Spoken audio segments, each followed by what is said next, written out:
dura dalkeeni loo xilsaaray xildhibaanadii dawladda federaalka iyo sanataradii iyo siyaasiyiintii reer galmudug oo maalmahan muqdisho ka imaanayay oo soo gaaray magaala madaxda dowlad goboleedka galmudug kuwaasoo runtii u yimaadeen inay ka qayb qaataan hab u socodka ama dhammaystirka galmudug maamulkeeda iyo dib u heshiisiinteeda iyo dadka reer galmudug sidii la isugu keeni lahaa waxaan ka mahad celinaynaa inaad ka soo qayb gasheen xafladdan qaaliga iyo qada sharafka waxaan ka cudur daaranaynaa wixii qadada ka dhimanay oo maaragtay bini aadamku ma dhammaystira wixii uu sameeyaana waa ka sii hooseeyaan marka wixii dadka qaar waxa jiri kara wixii meesha la keenay macnaha laga yaabo inaysan si koosta uga qaadan karin wixii ay iyagu cuni lahayn inayna wax ka mid ahayn marka wax kasta oo ka dhimanaa karay qadadana waan ka cudur daaranaynaa hawshaan runtii aad iyo aad ku qiimaha badan dad badan oo asxaaba oo runtii waayadan aan is arkin ama siyaasaddu kale irdhaydana oo isku keena meeshaan runtii aad iyo aad ugu mahadsan waxaan kaloo runtii ku ammaanayaa saaxiibkay madaxweyne axmed nin dhiiran oo dadka iyo dawladda galmudug iyo deegaankaba runtii isku wadi kara inuu yahay hadda ka hor waagii oo kambeynka ku jiray oo nin aad u socod badan oo dhiiran oo qof waliba raba waa inuu jeebkiisa ku ogaado marka siduu noo shukaaminaya markaan aragnay inaan na soo soco oo habeen wuxuu yidhi nimaya waa idiin jeedaa meel kale usii socotiine walba markaan kursiga soo helo ha ila dagaalinina ila shaqeey hadda ka horaa marka 2018 hadaan u malaynaa inaan habeen xaflad ka wada qayb galnay madaxweynihii hore xibinaha baan kusoo dhaweynayna tiicay ama maayo waxaa jirta basbaas ahayo oo ina dhex martay marka wuxuu yidhi basbaaska aan ku sheegi jirnay galmudug inaad noo soo marsana laydinka raba madaxweynuhu waa mahadsan yahay horta iyadoo basbaas noo marsanayna madaxweynuhu nimid dib u heshiisiintii iyo in la isku yimaado iyo in la isku tanaasulo reer galmudug isqaataan aan kaala shaqayno insha allah runtii dhiiranaantaas adiga iskale wuxuu kaloo runtii axmed ku ammaanan yahay markuu kursiga qaatay Soomaalidu waxay dhigi jireen moogtahay ninaad dooratay iyo ninaad dugtay markaas kuugu dambeey dib dambe u arki meyd marka kursiga markuu ku fariistay inuu isdhiin wixii raadinaydo waa heshay iska seex dadkii uu inta soo raadiyay qof u wacay oo yiraahdo la ii yimaado dib u heshiisiin la igala shaqeeyo kii asagu uu fahmi waayay dad kale u maray runtii waa ku ammaanan yahay waana mid aan leeyahay waa ku dhiiran yahay runtii galmudugna waa isku wadi karaa aad iyo aad runtii ugu mahadsantahay waxaa kaloo ammaanteeda la dad xataa ka aragtid duwanta inuusan kugu colaadinayn oo hadda asagoo nala heshiin oo wali aan xanaaqsan oo banaanka aan joog ayuu ayaan dhaweyd markii maamulka degmada uu dhisay aan inta soo dhaxgalnaan waxaan dhiray dadka maamulka aad ku dhisay recommendation aan ka bixinaynaa dadka annaga aniyo meesha joognay adiga waxa dhici karta dad badan inay kugu xeeran yihiin talada wax naga sii soo jeedintanadiina ilaahay maadiis horta waxaa ku yimid gudoomiyaha Cabdiraxmaan Geedo Qorow madaxweynuhu marka waa ku mahadsan yahay annagoo la dagaalsan xataa inuu talada naga dhageysanayo aad iyo aad aan ugu mahad celinaynaa waana runtii karti la isdheer yahay oo isleeyahay galmudug maanta marxaladda ay ku jirto iyo dadkeedu runtii siday u kala gedisan yihiin madaxweyne isku wadi karo oo u dul qaadan karo oo qofka waa mucaaradsan yahay ama waa taageersan yahay kaliya aysan wixiisu ku bees garaysanayn ama asaaskeedu aysan ahayn maslaxadda galmudug mar walba la fiirinayo dadkaana galmudug ka soo jeedana madaxweyne horta dad sahlan ma ahan nin oo reer muduga hadda koor waxaa la yidhi xamar uu tegey isagoo habeen jiif bisadu lugka qaniintaali aad u xanuunsada marka dadkaana reer mudugaana bisadu hadda meelahan waayadan dambe waa yimaadeen lama aqoon jirin oo baashu baal sahlan ma ahan markii ka sii rogmanaydo fiiriyay wuxuu isii wax ku qaniinay balaayada macunug yar oo libax dhalaya maalinkii marka waxa loo qaaday isbitaal nina geey isbitaalkii markii la geeyay ayaa waxa la lugta maxaa ka qaniin marka wax shooda ninkii wuxuu isii raadaada bisada ku qaniintay nin dhamo reer mudug aatay oo lagu yaabi doona doctor waxa qaniinay libax dhakhtarkii marka daawo inta soo qaado wuxuu maag inuu lugti ka mari marka wuxuu isii wax ku qaniinaday bisada ahaayeen daawadii libaaxa laga mariyo ama lugtu ku reyso weyda marka wuxuu yidhi doctorow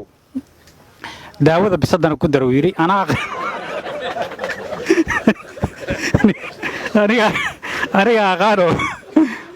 baxree dugaag isku yiray madaxweyne horta dadka reer galmudug waa dad la rabo daawadii bisada iyo tii libaaxina iskugu dartay marka xisaabta inaad ku darto sidaa lagaa raba waxaan kaloo qabaa saaxiibadii diyashahan madaxweyne axmed cabdikaari oo ka soo dhex baxoo nabad iyo nololna waxaan qabnaa inay kalsooni qabaan waxaan u imaan karnaa inay tahay inaan galmudug oo runtii khilaafaad iyo maaragtay isqabqabsi ku hana qaaday 4 sano hore ay jirtay haddana cabsi laga qabay inay 4 sano kale ku dhammaysto sidii oo kale in afka laga qabto intay cusubta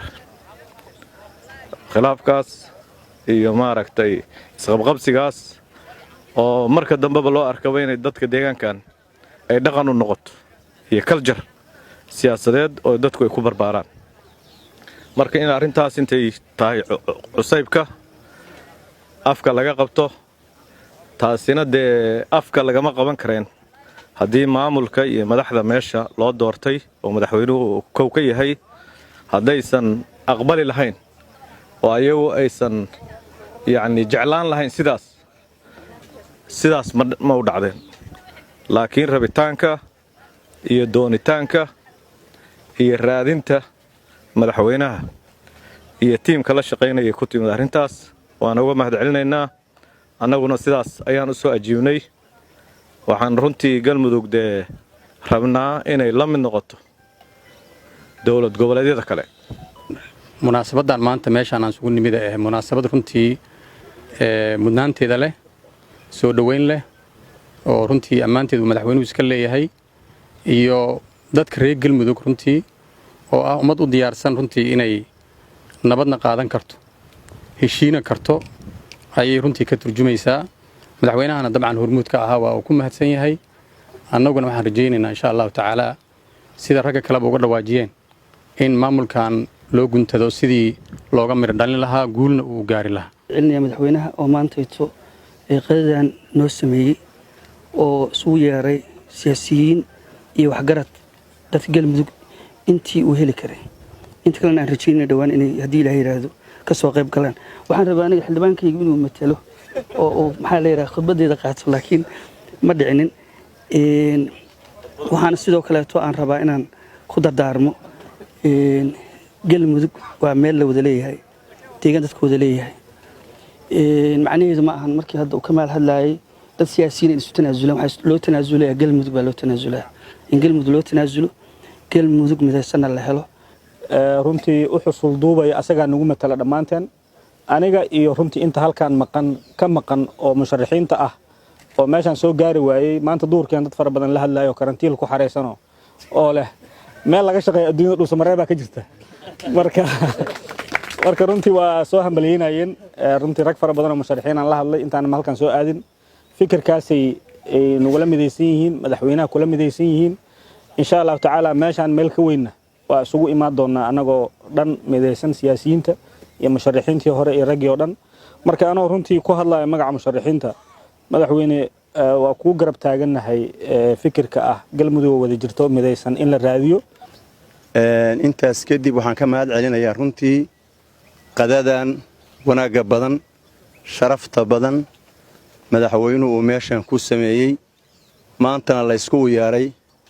sidii hore loo sheegaba odayaal hore iyo rag la yaqaano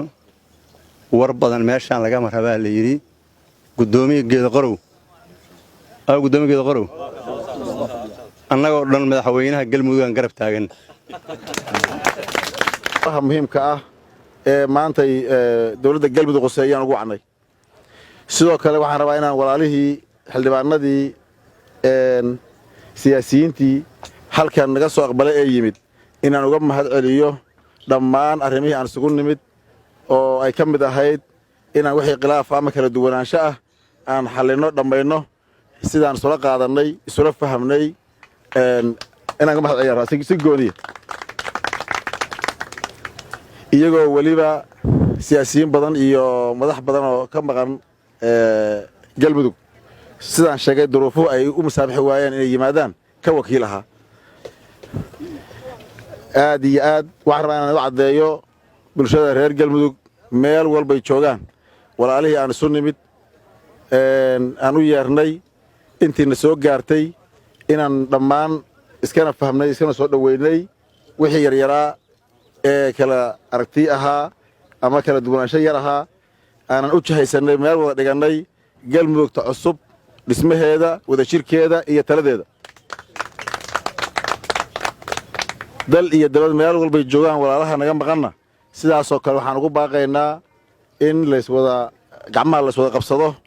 loo wada istaago loo wada guntado galmudug inaan weji aan ahayn midka ay hore u lahaan jirtay ama ay leedahay aan u yeelno aniga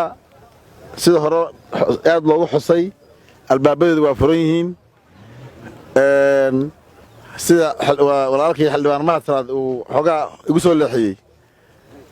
waa ka dhabaynayaa mukulaal iyo doolli waa isku haynaa dilaa yidhaa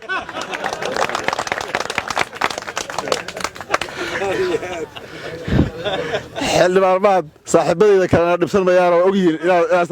inaan samayn kara hawshaas marka waxaan leenahay maalin laisriixay ama la kala duwanaa ama wax yar laysku agmaray waxaa ka weyn danta iyo mustaqbalka iyo maantay waxaan hawshan hor taalla maalmo kooban ayaan joogaynaa ama shaqada amaba aan cimrigayga u yahaba maalmahaas koobanna waxaan diyaaruna wax kasta wax walba inaan wanaag ku dhammayno haddii laa yidhaahdo marka kursiga la doonayo waa la isriixaa laakiin hadduu hawshu dhammaato weliba xaggayga u soo badanta aniga haddee xaggayga waxay soo jira dheeri baan ku darayaa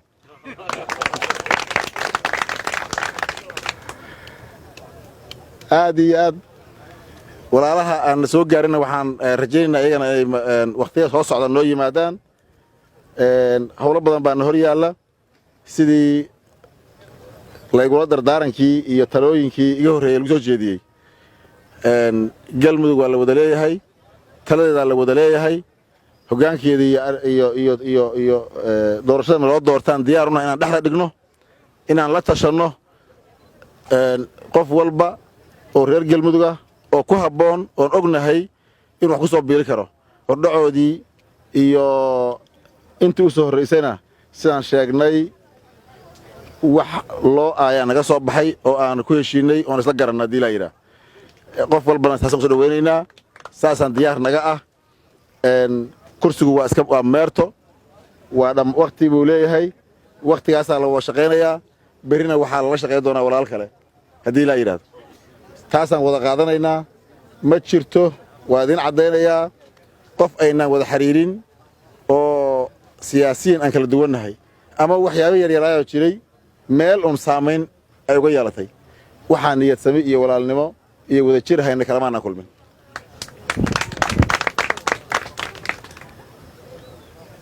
galmudugta cusub galmudug wada jirta galmudug mid ah galmudug hormarsan dhammaan danaheedana aan u wada tashanno ayaa miiska noo saaran saasaana lana kugu imaanayaa haddii ilaah yidhaahdo